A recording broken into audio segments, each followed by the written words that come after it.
오늘 이제 피스메이커 시리즈 네 번째 시간입니다. 그 피스메이커로는 마지막 시간이 되겠습니다. 우리가 켄 산데라고 하는 분이 지은 피스메이커라는 책을 중심으로 우리 삶에서 인간관계 속에서 갈등이 생길 때 그 갈등들을 어떻게 다루어 갈 것이냐, 부부관계나 또 부모와 자녀의 관계, 또 교우, 또 직장에서의 동료들, 학우들, 이런 관계들, 인간관계들이 생기지 않습니까?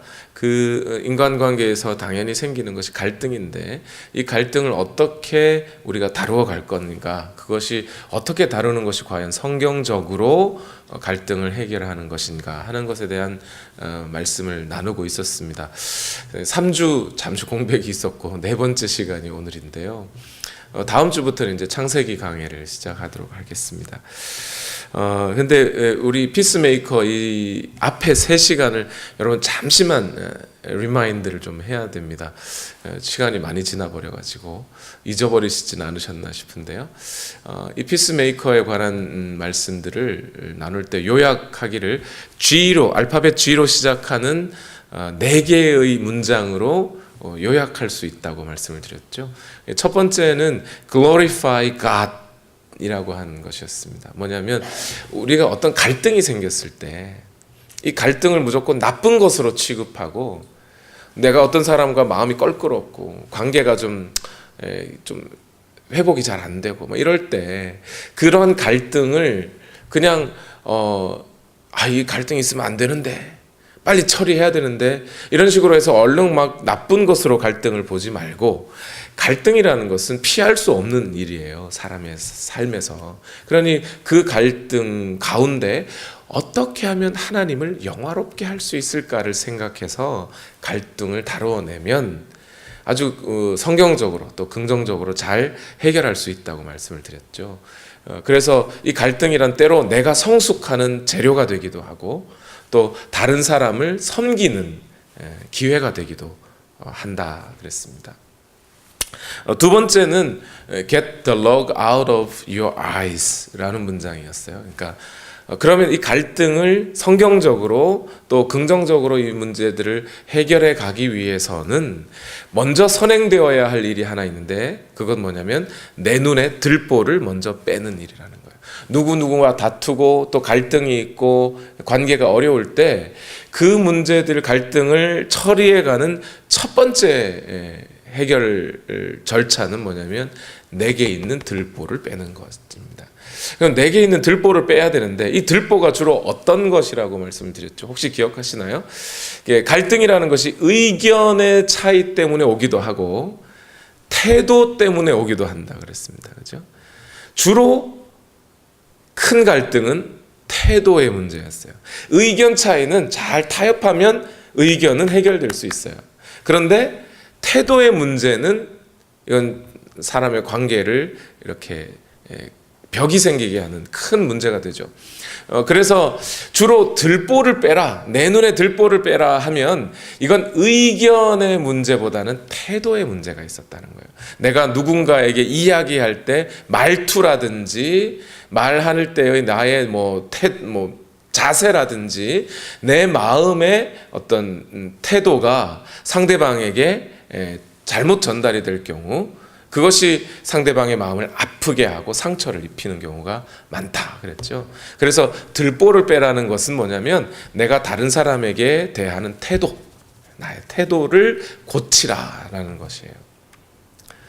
그런데 이 태도가 잘 보여요, 안 보여요? 들보는 눈에 잘 안 보여요. 그래서 우리 스스로 생각하기에 나의 태도에 무슨 문제가 있을까? 그걸 고민해서 내 스스로는 생각하기 어렵고, 예수님을 모델로 삼아 예수님과 나를 비교해서 내가 예수님보다 못한 것이 무엇일까? 다지 이러지 말고 구체적으로 찾아봐야 돼요. 찾아보면 하나하나 내 눈에 들보들이 발견되기 시작합니다. 그것을 고쳐나가야 한다는 거죠. 이게 두 번째였고요. 세 번째는 그러면 이제 내 눈에 들보를 이제 빼기 시작했습니다. 그 다음에 할 일이 뭐냐면 gently restore 였어요. 그러니까 내가 내 눈에 들보를 먼저 발견해서 꺼낸 다음에, 그 다음에 그러면 끝나요?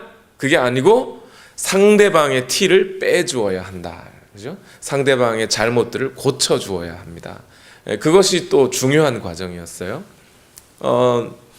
이 과정에서 어떤 사람들은 아유 안 보고 살면 그만이지 뭐 하면서 갈등을 회피하려고 할 경우가 많다 그랬죠. 그래서 말씀드렸던 것이 선택의 기회를 줄여라 이랬어요.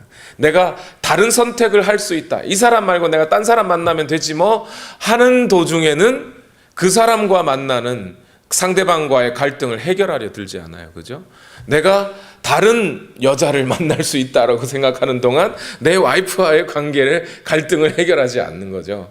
그런 것과 같이 내가 어떤 선택을 할 수 있다고 생각하면 안 돼요. 선택의 기회를 줄이고 현재 당면하고 있는 그 갈등의 과정에서 상대방에게 하나님 예수님의 말씀에 따라 마태복음의 말씀에 따라 혼자 가서 또는 둘이 가서 또는 교회가 가서 그들을 회복시켜 주는 일들이 필요하다 그랬습니다. 그러려면 큰 갈등과 작은 갈등을 나눠야 돼요. 모든 것들이 조그만 갈등 하나만 있어도 다 가서 얘기할 수는 없잖아요. 그죠? 그러니까 작은 갈등들이 있으면 그 작은 갈등은 간과해버리고 넘어가고 용서해 주는 거야. 끝난 거죠. 별거 아닌 거는. 그런데 큰 갈등이면 가서 고쳐주어야 합니다. 근데 그 큰 갈등과 작은 갈등을 나누는 기준이 네 가지가 있었어요. 첫 번째 기준은 뭐였냐면 이 갈등의 문제로 상대방과 내 사이에 큰 벽이 생기겠는가. 또 두 번째는 이 상대방의 죄가 하나님의 영광을 가리우는 문제만큼 큰 문제인가. 세 번째는 상대방과 나는 상관이 없는데 이 죄 때문에 다른 주변 사람들이 큰 피해를 입는가. 그죠? 공장에 그 굴뚝으로 이 매연을 막 뿜어내면 공장 주인은 상관이 없겠지만 주변 사람들이 피해를 입잖아요. 이런 문제. 그다음 네 번째는 뭐죠? 주변 사람도 상관없고 하나님이 욕먹는 것도 아니고 그 사람과 나 사이의 관계에 금이 가는 건 아닌데 그 사람에게 상대방에게 죄의 문제, 매우 심각한 죄의 문제가 있는가? 있다면 어떻게 해요? 고쳐주어야 한다는 거예요. 고쳐주어야 한다. 여기까지가 이제 지난 시간에 했던 거고요. 여기까지가 지난 시간에 했던 거고 이제 오늘 마지막으로 말씀을 나눌 건 뭐냐면 가서 화해하라 입니다. 우리 다 같이 우리 선포해 봅시다. 시작. 가서 화해하라. 가서 화해하라. 시작. 가서 화해하라. 아멘. 영어로는 go and be reconciled. 그러니까 go 역시 G로 시작하고 있죠. 가서 화해하라 이 말인데 이 말씀을 가만히 준비하면서 생각해 보니까요. 사실 제가 어제 밤에 어제 저녁 때 미국에 들어왔거든요. 들어오고 물론 이제 그동안 말씀을 생각하고 있다가 이제 원고를 막 쓴 게 어제 밤새 원고 쓰고 1시간 자고 지금 나왔습니다. 아침에 이제 요한복음 성경 공부하고 오전에 예배드리고 디모데 성경 공부하고 지금 2부 예배째인데요. 이 가만히 생각해 보니까 여러분 이 네 번째 과정이라는 게 꼭 필요할까? 이런 생각이 얼핏 들어요. 무슨 얘기냐면요. 자, 보세요.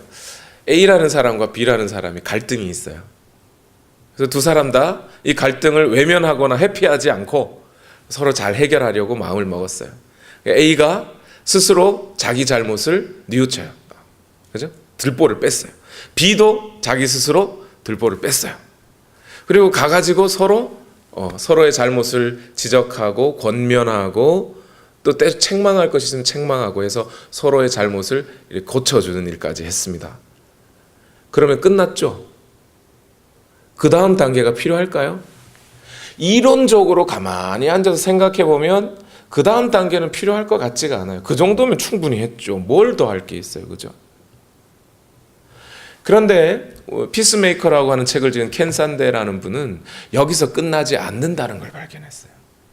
이게 무슨 얘기냐면요. 교회에 예를 들어서 갈등이 있습니다.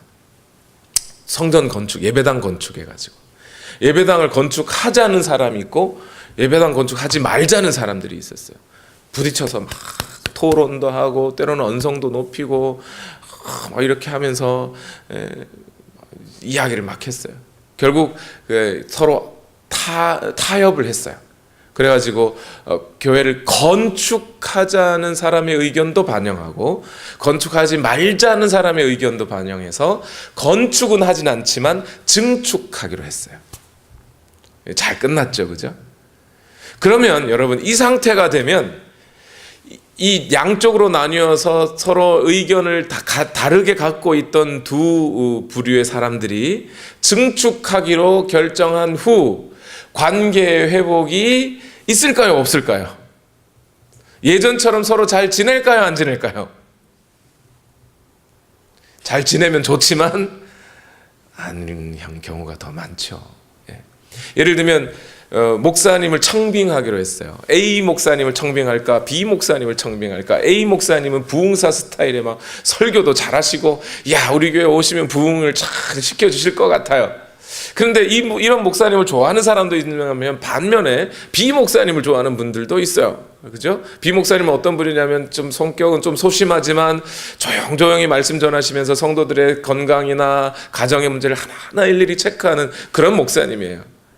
B 목사님도 좋아요. 교회 안에서 막 논쟁을 했어요. 토론까지 하고 어떻게 하면 좋을까. 말로는 해서는 안 되고 타협도 잘 안 되니까 그럼 투표하자. 오케이, 투표했어요. 3분의 2 찬성이면 모시는 걸로 모셨습니다. B 목사님을 모시기로 했어요. 자, 그러면 A 목사님을 모시자고 했던 분들은 교회에 남아서 여전히 B 목사님을 모시자고 했던 분들과 함께 하나가 되어 예전처럼 사이좋게 잘 지냈다 1번, 아니면 교회 나가버렸다 2번. 어느 쪽이 확률이 높을까요? 2번이 높아요. 그죠? 그게 현실이더라는 거예요. 그러니까 뭐냐면 어떤 문제가 있어서 그 문제를 잘 해결했더라도 관계의 회복이 일어나지 않을 수 있다, 없다? 있다. 그걸 켄 산데가 발견을 한 거예요. 그래서 그냥 내 들보 빼고 상대방도 고쳐주고 그걸로 해서 끝나는 게 아니라 그 다음에 뭐가 필요해요? 화해하여 이전처럼 관계가 회복되는 과정이 필요하더라. 이것이 중요한 거죠. 그러면 이렇게 관계가 회복되기 위해서는 어떤 과정이 거쳐져야 되느냐? 이 관계 회복을 위해서는요. 여러분, 문제의 해결은 문제가 있어서 그 문제를 해결하려면 타협하면 돼요. 그죠? 아니면 서로 창조적으로 그 문제를 해결하기 위해서 생각해 보면 답이 나올 때가 많아요. 그럼 문제 해결은 그걸로 하면 됩니다. 타협해서. 그러면 관계의 회복은 뭘로 일어나야 되냐면 고백과 용서로 이루어집니다. 다시요. 깨어진 관계가 회복되는 것. 이것을 화해한다 그래요. 화해. 이 화해하기 위해서는 뭐가 필요하다고요? 고백. 죄의 고백과 용서의 과정이 필요합니다. 그것이 있어야 관계가 다시 회복될 수 있어요. 켄 산데라는 분이 이런 일들을 하게 된 이유도 여기에 있어요. 원래 이 켄 산데라는 분은요, 엔지니어입니다. 과학자예요. 그런데 이 사람이 장로였고 또 그리스도인으로서 하나님 앞에 어떻게 하면 내가 좀 더 교회를 위해서 또 하나님을 위해서 살 수 있을까를 고민하다가 교회 안에 여러 가지 갈등들이 많다는 걸 발견했어요. 그래서 그 갈등을 중재하고 타협할 수 있도록 내가 변호사가 되어야겠구나. 그래서 변호사가 되어서 교회의 많은 소송건들을 맡아서 처리하기 시작했어요. 근데 그것을 처리하다 보니까 교회에서 어떤 문제가 있어서 갈등이 있어서 재판을 하고 그것을 변호사로서 처리해주는 과정에서 재판을 딱 받아서 결론이 딱 나버렸어요. 그러면 어떻게 해요? 문제가 해결돼야 되잖아요. 근데 해결이 안 되고 관계는 깨진 상태로 접합이 안 되는 그런 교회들을 너무 많이 본 거죠, 이분이. 그래서 이 변호사로서의 활동도 한계가 있구나. 그래서 이 사역을 계속하는 게 피스메이커 사역이에요. 고백과 용서를 통해 교회 성도들이 다시 하나가 되는 과정이 필요하다는 거죠. 그래서 오늘 이 피스메이커 사역의 이론적인 근거가 된 구절이 오늘 마태복음 5장 23절, 24절이라고 하는데 우리 다시 한번 이 말씀을 읽어보겠습니다. 시작. 그러므로 내가 제단에 제물을 드리려고 하다가 내 형제나 자매가 내게 어떤 원한을 품고 있다는 생각이 나거든 너는 그 제물을 제단 앞에 놓아두고 먼저 가서 내 형제나 자매와 화해하여라. 그런 다음에 돌아와서 제물을 드려라. 이렇게 말해요. 한국 교회 안에서는 이 말씀에 대한 해석이나 토론이 좀 이 실천적이지 않은 쪽에 있었던 것 같아요. 무슨 얘기냐면요, 한국 교회 안에서는 제물을 드리려고 하다가 형제나 자매가 너에게 원한을 품고 있다면 제물 놓고 가서 화해하고 와서 제물을 드려라. 이러니까 이 제물이 뭐냐? 이 예물이냐? 이게 예배의 상황을 말하는 거냐? 그러면 하나님이 우리가 어떤 사람과 갈등의 관계가 있고 그 갈등이 해결이 안 되면 우리의 예배를 안 받으시겠다는 거냐? 뭐 이런 문제로 토론이 진행되어 있었어요. 하나님과의 관계가 우선이냐? 인간과의 관계가 우선이냐? 인간관계의 해결이 안 되면 하나님과 관계 해결이 안 된다는 거냐? 뭐 이런 문제였죠. 물론 그것을 토론하고 논쟁하는 것도 매우 중요한 일이라고 저는 보여집니다. 그런데 이 말씀을 실천하는 데 있어서는 그런 토론과 논쟁은 사실 중요하지 않아요. 왜 그러냐면 예수님이 뭐 하라는 거예요, 지금. 제물을 드리려다가 내 친구와 화해할 문제가 있으면 가서 화해하고 와라 이렇게 말씀하셨거든요. 화해하고 와라. 그러면 이 말씀을 제대로 실천하기 위해서는 뭐 할 줄 알아야 돼요? 화해할 줄을 알아야 돼요.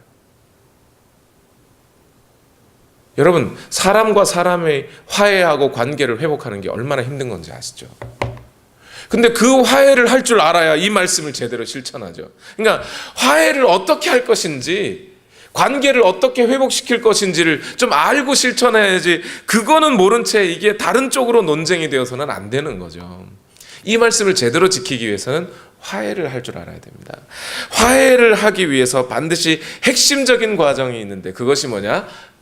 고백, 죄의 고백과, 죄의 고백, 다른 말로 하면 회개죠. 죄의 고백과 용서라는 것이 필요합니다.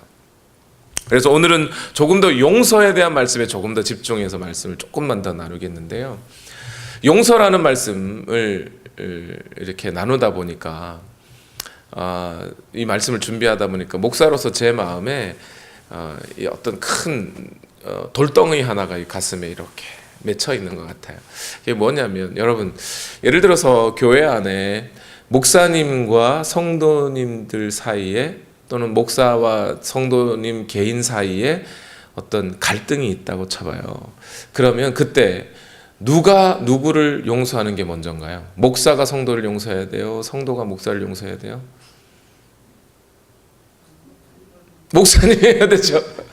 왜요? 왜? 목사니까. 목사니까. 그죠? 물론 맞아요. 저도 그 마음을 갖고는 있습니다. 그 생각을 분명히 갖고, 목사가 먼저 해야지 누가 먼저 하겠어요, 그죠? 그런데 여러분, 이걸 이해하고 계셔야 돼요. 사람이 사람을 용서하기 힘들다면요, 목사도 역시 성도님들을 용서하기가 쉬운 건 아니라는 거. 당연히 목사가 먼저 용서해야 하지만 목사가 먼저 용서한다는 것이 쉽지가 않아요. 특히 이 성경을 자세히 들여다보면요, 여러분, 성경을 보면 너는 목사니까 네가 먼저 용서해야 된다라는 구절이 있어요, 없어요? 없어요. 그런 구절 없어요. 너는 집사니까 네가 먼저 용서해야 된다 이런 말 없어요, 성경에. 당신이 나이가 많으니까 너는 먼저 용서해라 이 말도 없어요. 그게 다 어디서 나온 거예요? 유교 문화에서 나온 이야기들이에요, 사실은요. 가만히 이제 생각해 보니까 그러면 교회 안에서 목사니까 먼저 용서해야지, 집사니까 집사가 먼저 용서해야지, 예수님 먼저 믿은 네가 용서해야지, 나이 많은 네가 용서해야지, 부자인 네가 용서해야지, 이런 종류의 말들이 왜 먼저 이게 오갔을까? 왜 이런 풍토가 교회 안에 생기기 시작했을까? 가만히 생각해 보니까 이게 뭐냐면 어릴 적에 부모님으로부터 훈육받던 그 가치관을 그대로 교회 안으로 갖고 들어온 거죠. 어릴 적에 아이들이 이제 형과 동생이 막 싸워요. 그러면 형한테 막 뭐라 그러죠? 형은 야 형이 네가 이 동생을 잘 보살펴야지. 네가 이 용서 안 하고 같이 싸우면 말이 돼. 동생한테 뭐라 그래요? 동생인 네는 형한테 막 대들고 그러면 돼. 형한테 순종해야지.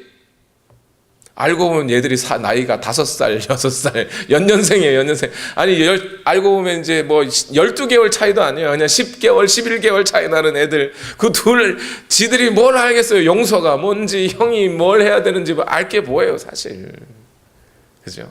그런 애들 앉혀놓고 그냥 막 야단칠 때 그때의 말들을 기억하여 교회에 들고 와서도 교회도 똑같이 그렇게 하는 거라고 생각해요.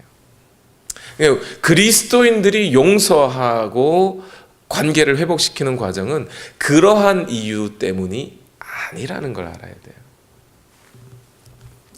물론 목사가 먼저 용서해야 됩니다. 그것은 어디까지나 목사는 말씀을 전하는 사람으로서 하나님의 말씀이 효과적으로 선포되게 하기 위하여 그 일을 수종 들기 위해 목사는 그 선포되는 말씀을 먼저 실천해야죠. 그래야 말씀이 잘 전해지는 거죠. 그래서 실천하는 거예요. 다른 이유가 없어요. 용서하라고 하는 이 명령은 목사나 또는 평신도라고, 아니 심지어 새가족이라 하더라도 모든 그리스도인들에게 동등하게 주어진 공통된 명령이에요. 목사만 먼저 용서하라는 말씀은 없어요. 이런 방식으로 용서를 강압적으로 하게 하면요, 용서하기도 어려워질 뿐만 아니라 나 스스로 저 사람을 용서하지 못했는데 하는 일종의 죄책감 같은 것만 강하게 박히지 용서는 제대로 안 되는 그런 어떤 불행이 생기게 됩니다. 그래서 켄산대는 용서가 무엇인지 성도들 사이에 선입견을 먼저 버려야 된다. 오해를 버려라. 용서는 몇 가지 용서에 대한 사람들이 오해를 하고 있는 것이 있는데 그 오해를 버리라 그래요. 제일 먼저 이 사람이 버리라고 하는 게 뭐냐면 용서는 감정이 아니다. Forgiveness is not feeling 이렇게 얘기해요. 그러니까 뭐냐면 용서하세요. 아유 집사님 용서해야지. 예수님도 우리를 용서했잖아요. 용서하지. 그러면 뭐라 그러죠? 그 집사님이 듣고 아니 용서하긴 해야 되는 거 나도 알아. 누가 몰라? 근데 내 마음에 용서할 마음이 생겨요? 안 생겨요? 용서할 마음이 안 생기는데 어떻게 용서해? 용서할 마음이 생기지도 않는데 내가 용서했다고 그러면 그거야말로 위선적인 거 아니야? 투페이스 아니야? 투페이스. 그 위선적인 거를 하라고 나보고. 그래서 감정이 생겨야 용서하는 걸로 알아요. 근데 성경을 자세히 읽어보면 용서는 언제 해요?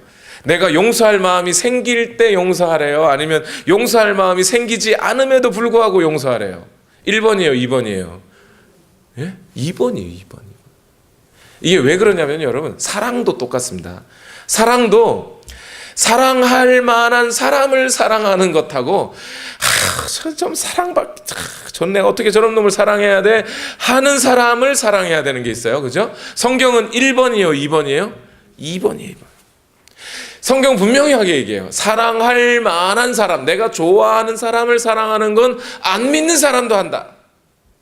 그러나 사랑할 수 없을 때 사랑하지 못할 만한 사람을 사랑하는 것, 그것이 그리스도인들에게 맡겨진 사랑의 명령이에요. 그래서 사랑은 감정과 같이 가는 게 아니에요. 내 감정이 감정적으로는 참 저 사람을 품기 어려워도 그 사람을 용서하는 것, 그게 용서예요. 용서는 감정이 아니에요. 두 번째, 용서는 잊어버리는 게 아니에요. Forgiveness is not forgetting. 용서해야죠, 집사님. 그러면 뭐라 그래요? 아유, 뭐 시간이 지나면 다 잊혀지겠죠. 감정도 사라지고 좀 시간이 지나야 돼요. 여러분, 이거는 잊는 거죠. 잊어버리는 거지. 용서하는 게 아니에요. 용서하는 게. 예. 여러분, 이 잊어버리는 것과 관련해서 이 말씀을 드릴 수 있는 건 뭐냐면, 여러분 구정물 아세요? 구정물? 비 온 다음에 흙탕물이 막 이렇게 비 막 오면 옛날에 저희 집 앞이요, 초등학교 6학년 때까지 포장이 아스팔트가 안 깔려 있었어요. 비 오면 막 사방으로 흙탕물이 번지는. 그런데 비 온 다음에 날씨가 잔잔해지면 그 구정물, 그 흙탕물이 어떻게 해요? 맑아져요. 그죠? 가만히 그 흙들이 바닥으로 싹 가라앉고 좀 있으면 이 물이 맑은 물이 위에 뜹니다. 그런데 거기에 발로 한번 펑 치면 어떻게 돼? 다시 구정물이 막 다 올라와요. 그죠? 사람의 감정도 이런 것 같아요. 내가 저 사람을 잊었겠지 하고 잊어버리면 용서를 하면 넘어가는데, 잊어버렸겠지 하고 속에 묵혀두면 시간이 지나면 이게 어떻게 해요? 다시 올라와. 네. 비슷한 잘못들을 누군가가 나에게 하면 또 그 감정들이 다시 막 올라와요. 이거는 잊어버렸던 거지, 잊어버렸다가 다시 생각난 거지 용서된 게 아니에요. 세 번째로, 용서는 상대방을 이해하는 게 용서가 아니래요. 이 말 잘 들어주세요. 이게 뭐냐면, 아유 목사님, 그 사람도 그럴만 했을 거예요. 나도 그 입장이면 그렇게 소리 지르고 사람 때렸을 수 있을 것 같아요. 나도 그 사람을 충분히 이해해요. 이렇게 말하는 분이 있어요. 예, 잘 하시는 거예요. 예. 그런데 이해하는 게 용서하는 건 아니에요. 잘 생각해 보면, 그렇죠? 왜냐하면 이해하면 용서할 필요가 있어요, 없어요? 이해됐으니까 용서 안 해도 되잖아요. 또 이해됐다고 그래가지고 상대방이 잘못한 걸 그럴 수밖에 없었을 거라고 내가 이해한다 그래서 그 상대방의 잘못이 아닌 게 돼요? 그렇지는 않죠? 잘못은 잘못이에요. 그죠? 그러니까 용서했다는 것과 이해했다는 건 다른 거예요. 오히려 이해하지 못하기 때문에 용서하라는 거예요. 이해되면 용서할 필요가 없죠. 이러한 용서는 감정도 아니고, 또 용서는 잊어버리는 것도 아니고, 용서는 이해하는 것도 아니라, 용서는 뭐 하는 거냐면 결단하는 거예요. 결단하는 거. 결단. 내가 용서하겠다. 결단하는 것을 용서라고 그럽니다. 특히 이 용서할 때의 결단은 네 가지를 결단하는 거예요. 네 가지. 어떤 거냐면, 첫 번째, 나는 상대방이 나에게 한 죄를 다시 생각하지 않겠다. 이게 용서예요. 이게 뭐냐면, 속으로 생각을 하면, 저 사람 내가 죽도록신데 내 용서해야 돼. 다음 날도 또 그 생각을 하고 있어요. 그 다음 날도 또 그 사람이 나에게 얼마나 큰 죄를 지었는지 그걸 가지고 막 묵상을 하셔요. 용서한 거예요, 안 한 거예요? 안 한 거예요, 이거는. 첫 번째. 두 번째, 이 문제를 가지고 상대방을 공격하는 일에 사용하지 않겠다. 이걸 결단하는 게 용서예요. 누군가가 나에게 잘못한 것을 가지고 그래 괜찮아 내가 너 용서할게 하고 내 속으로 가만히 갖고 있다가 상대방이 비슷한 일을 또 하면, 너 1년 전에 요거 이랬잖아, 또 지금 이러면 돼? 공격하는 거죠. 또 30분 있다가 또 공격하고, 아니 나 용서했다니까, 용서는 했는데 내가 지적해 주려고 그러면서 2년 후에 또 지적하고. 용서한 거예요? 안 한 거예요. 세 번째, 이 문제를 가지고 제3자에게 발설하지 않겠다.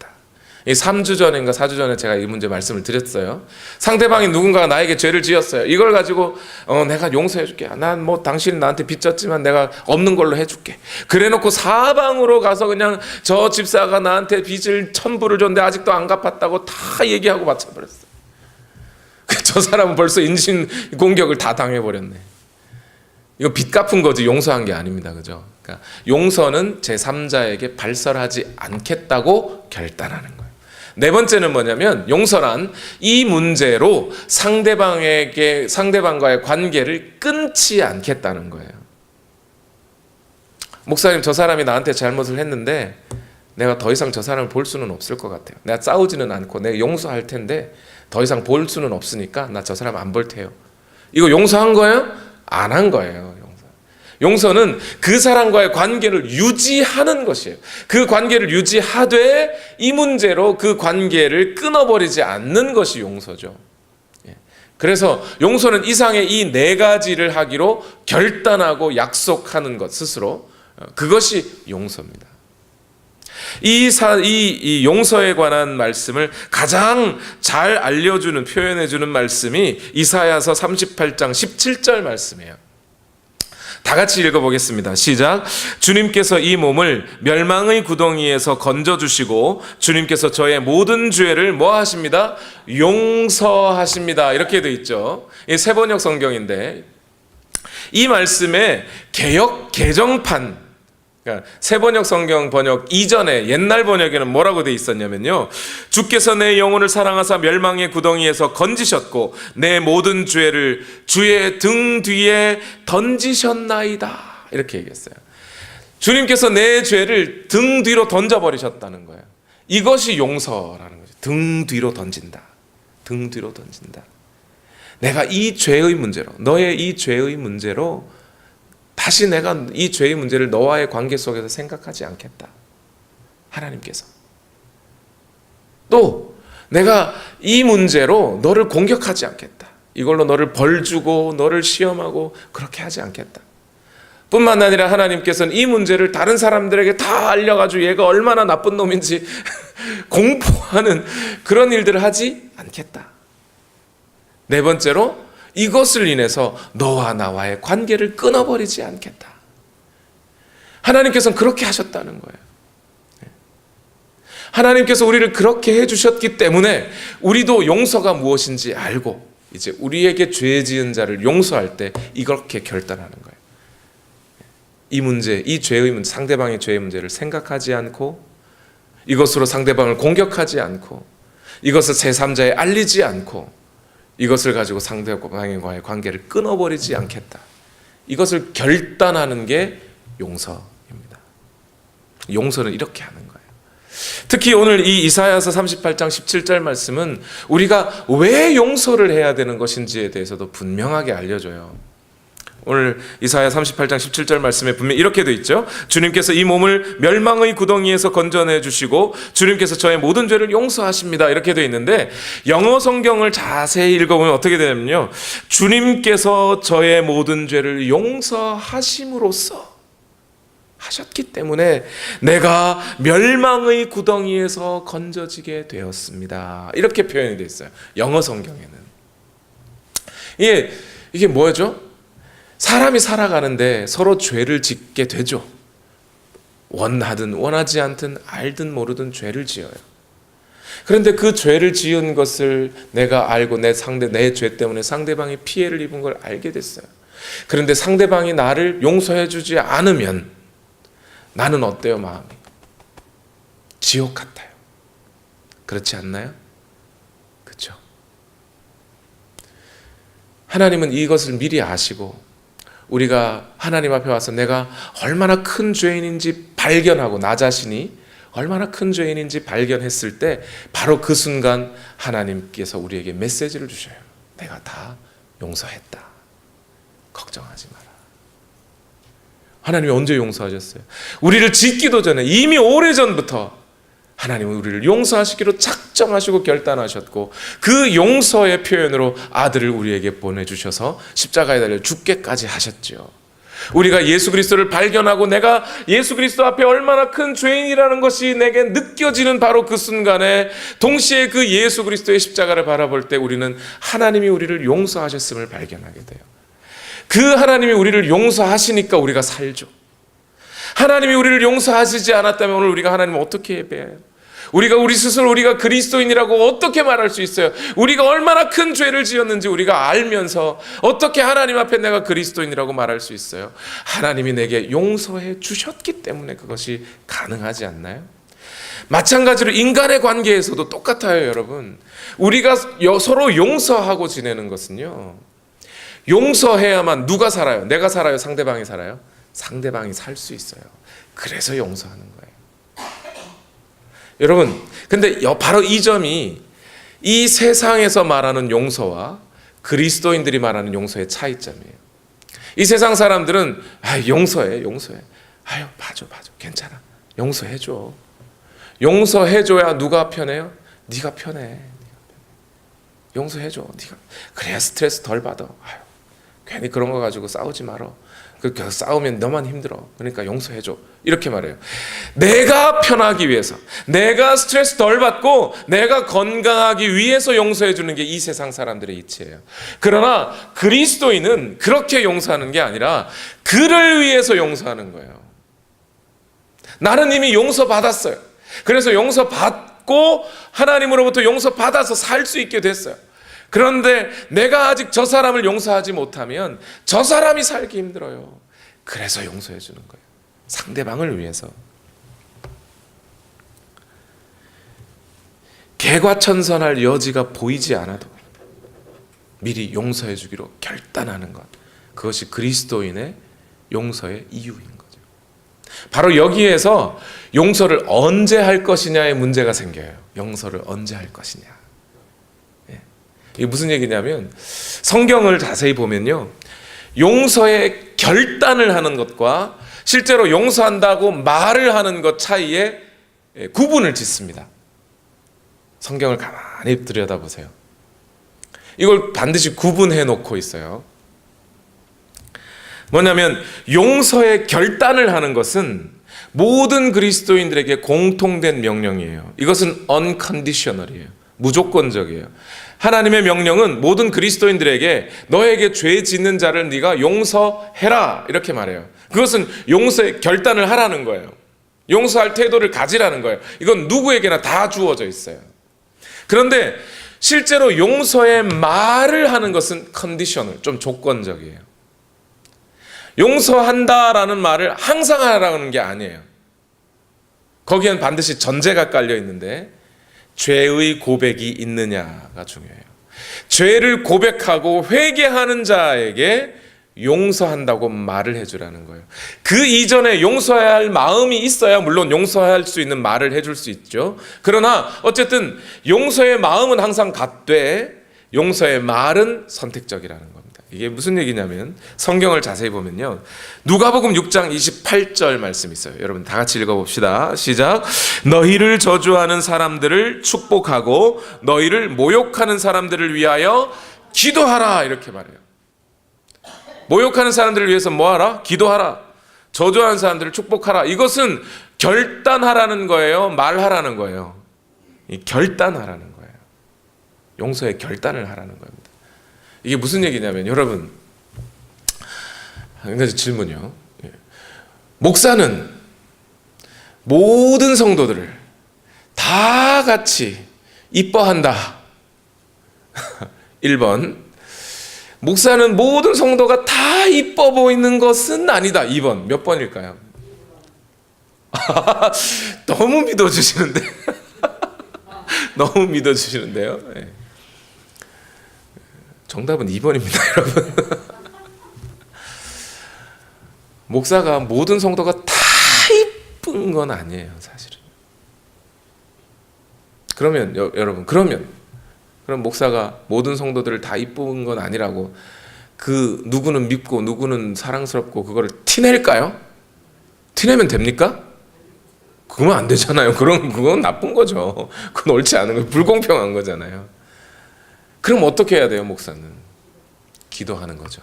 그렇죠. 그러니까 하나님 앞에 기도한다는 말은 뭐예요? 하나님, 내가 저 성도를 사랑하기를 원합니다.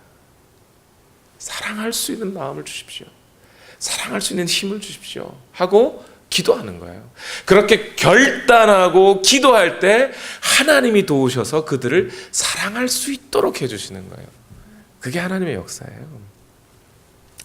이 결단하는 거 누구나 다 하라는 거예요. 여러분에게 죄 짓는 사람을 용서하는 결단, 그들을 위해 용서하기로 결단하고 용서하기로 기도하는 것은 누구에게나 주어진 명령이에요. 그런데 3절에 보면 이렇게 돼 있어요. 누가복음 17장 3절과 4절 말씀에는 이런 말씀도 있어요. 비슷하지만 좀 달라요. 같이 읽어봅시다. 시작. 너희는 스스로 조심하여라. 믿음의 형제가 죄를 짓거든 꾸짖고 회개하거든 용서하여 주어라. 그가 내게 하루에 7번 죄를 짓고 7번 내게 돌아와서 회개하오 하면 너는 용서해 주어야 한다. 이렇게 돼 있어요. 여기서 용서는 컨디셔널이죠. 이 말씀에서는. 그죠? 그러니까 여기서는 용서의 결단일까요? 용서의 말일까요? 용서의 말을 말하는 거예요. 너에게 죄 지은 자가 와서 나 회개한다, 나 잘못했다라고 죄 고백하거든 그 고백 앞에서는 뭐 해라? 꼭 용서한다고 말해 주어라 하는 겁니다. 당연히 용서할 마음도 없는데 용서하라는 게 아니고 용서의 결단은 이미 하라는 겁니다. 용서의 결단은 이미 해놓고 있어야 돼요. 그리고 용서의 말을 그때 해주라는 거예요. 누구를 위해서? 그 사람을 위해서, 나를 위해서. 그 사람을 위해서. 죄를 고백하는 그 사람이 용서받아 마음의 자유를 얻고 진정한 믿음의 회복과 관계의 회복이 일어나게 하기 위하여 용서의 말을 해주라는 겁니다. 누구를 위해서? 그를 위해서. 그런데 거기에는 반드시 전제가 깔려 있어요. 뭐가요? 고백하거든. 죄를 고백하면. 죄를 고백하지 않으면 용서의 말 해줄까요, 말까요? 이건 안 해주는 게 좋습니다. 왜 그렇죠? 누구 때문에? 역시 그 사람 때문에. 왜요? 죄에 대한 고백도 없이 회개도 없는데 내가 그냥 먼저 용서해줘 버리면 그 사람이 자신의 잘못을 고쳐요, 안 고쳐요? 안 고쳐요. 또 때로는 내게도 잘못이 있을 수 있어요. 무슨 얘기냐면 사람이 나에게 잘못을 했는데 그 사람이 나에게 죄의 고백을 하지 않았어요. 회개하지도 않았어요. 자기가 잘못한 줄도 몰라요. 그런데 내가 먼저 딱 나서서 내가 다 용서해 줍니다. 그러면 이건 누구 의예요? 자기 의예요. 그렇죠? 나에게 칼을 던진 사람, 내가 미워서 칼을 던졌어요. 그 칼을 던진 사람에서 내가 당신을 용서합니다. 용서하지 말아야 돼요. 그때는 용서하지 말라는 게 아니고 용서한다는 말을 꺼내면 안 돼요. 용서할 말. 왜냐하면 그러면 그 사람은 다시는 그 자신의 잘못을 뉘우치지 않아요. 또 그런 것을 통해서 내가 용서를 이용해서 내 의의를 자랑하는 게 돼버리죠. 그런 거 하면 안 돼요. 용서의 말을 할 때는 죄의 고백이 있어야 된다. 물론 죄의 고백도 잘해야 됩니다. 죄의 고백, 내가 잘못한 게 있어서 죄 고백할 때는요, 고백에 대해서도 정말 할 말이 많은데 한 가지만 딱 말씀드리면 죄의 고백은 구체적이라야 돼요. 구체적으로 고백해야 돼요. 뭉뚱그려가지고 고백하는 건 죄의 고백이 아니에요. 어떤 분이 그런 분이 있더라고요. 아이들이 서로 싸웠어요. A라는 집 아들과 B 집 아들이 싸웠어요. A라는 집 아들이 B네 집 아들을 맨날 때려요. B 아저씨가 A 아저씨한테 가서 얘기했어요. 아니 당신 아들이 왜 이렇게 우리 아들을 이렇게 때리냐고. 그랬더니 A 아저씨가 아이고 지난 1년 동안 우리 아들이 당신 아들 때린 거 합쳐가지고 미안합니다. 이거 제 고백이 아니에요? 놀리는 거죠. 이건 고백이 아니라 이건 나쁜 거예요. 이런 고백하지 말아요. 이거는 오히려 상대방을 놀려버리는 나쁜 고백이에요. 이런 거 말고 구체적으로 고백하는 게 좋아요. 부부싸움을 해도 그렇잖아요. 남편이 막 그러다가 아내가 막 잔소리를 하면 남편이 그래 알았어 내가 잘못했어. 왜 아내가 뭐라 그러죠? 뭘 잘못했는데 뭘 잘못했는데 그래서 뭘 잘못했는지는 모르겠지만 좀 잘못했어. 그러면 더 열받는 거죠. 이제 용서의 죄의 고백은 구체적이어야 한다. 구체적이어야 진실성을 담보할 수 있습니다. 그냥 내가 어제 윽박질러서 미안해 이런 거 말고 그냥 몽뚱그려서 윽박질러 미안해 그러지 말고 내가 어제 당신이 이렇게 말했는데 내가 그 말꼬리 자르고 내가 내 말만 시커내가지고 당신이 말할 기회를 주지 못했네. 정말 미안해. 내가 다시는 그런 일은 하지 않을게. 좀 구체적으로 이렇게 해야 진실성이 생기죠. 그렇죠? 그리고 여러분들 죄의 고백을 듣는 분도 저 사람이 구체적으로 말하나 안 하나를 봐야 저 사람이 정말 잘못했다고 고백하는 건지 아닌지를 알 수가 있어요. 고백은 그런 구체적이어야 합니다. 그런 구체적인 죄의 고백 위에 용서의 말을 올려놓을 때 관계의 회복, 화해가 일어나는 거예요.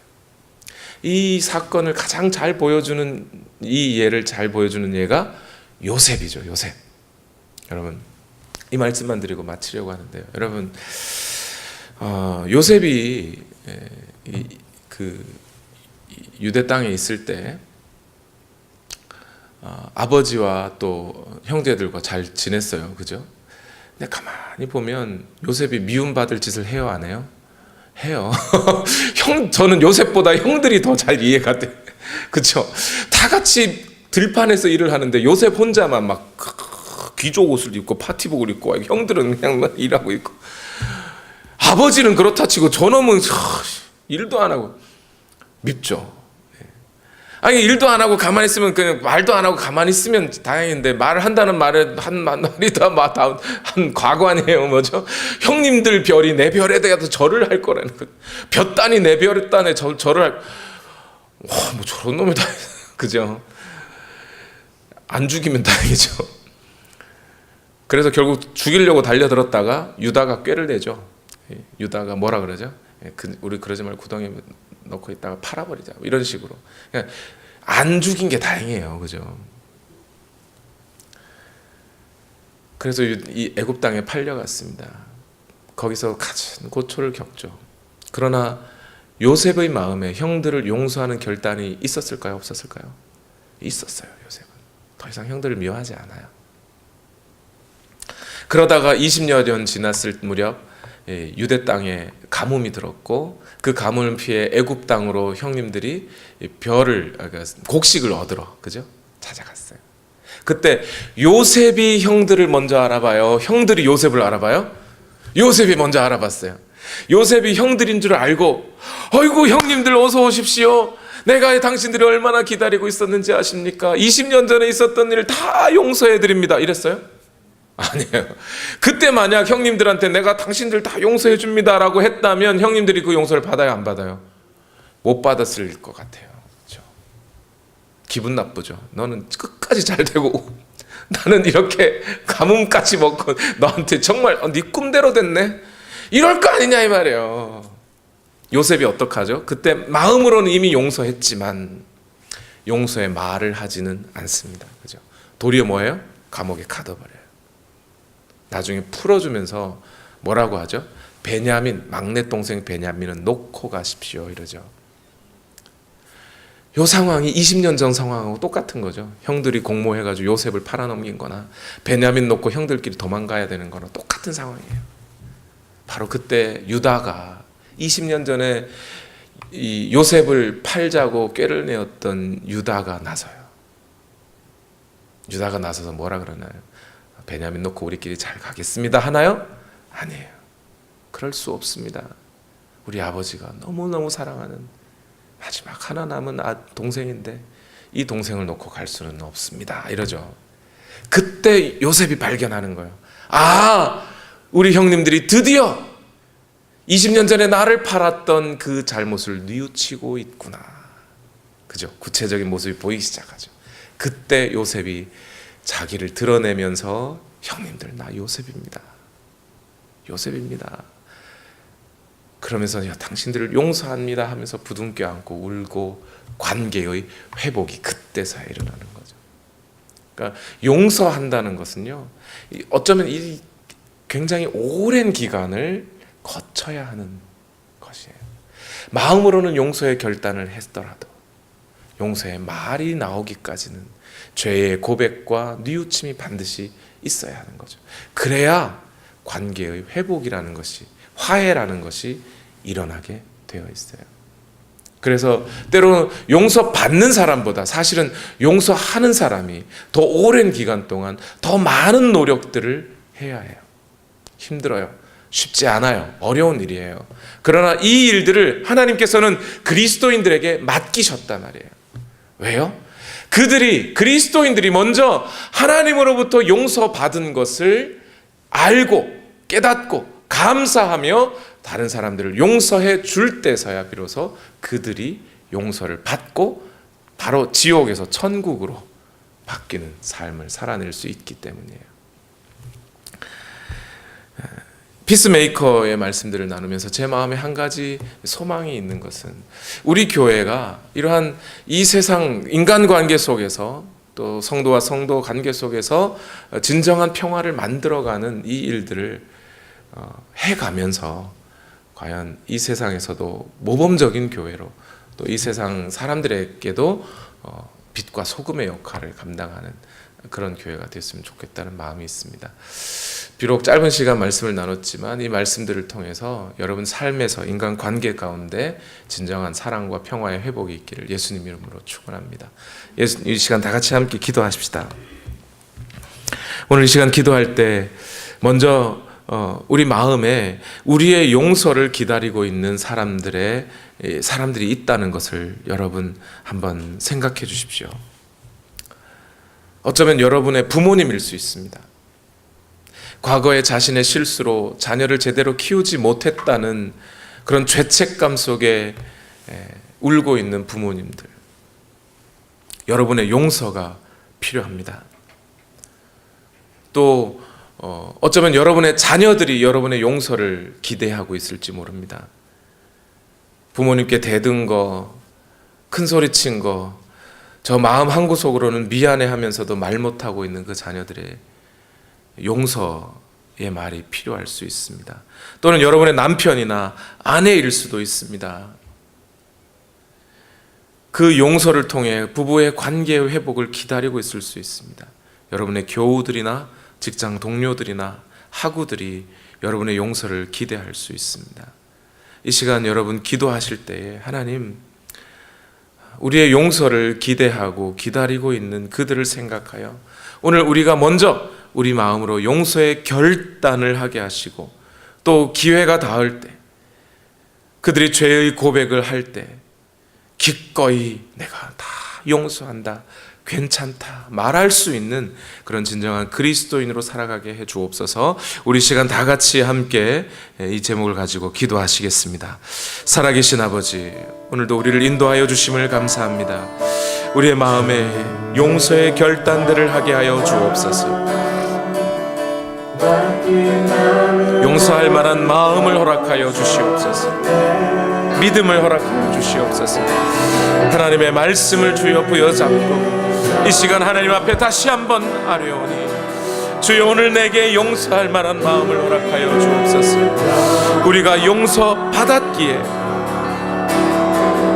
하나님으로부터 용서받았기에, 예수 그리스도의 죽으심을 인하여 오늘 우리가 용서받았기에 이제 용서할 수 있는 사람 되게 하옵소서.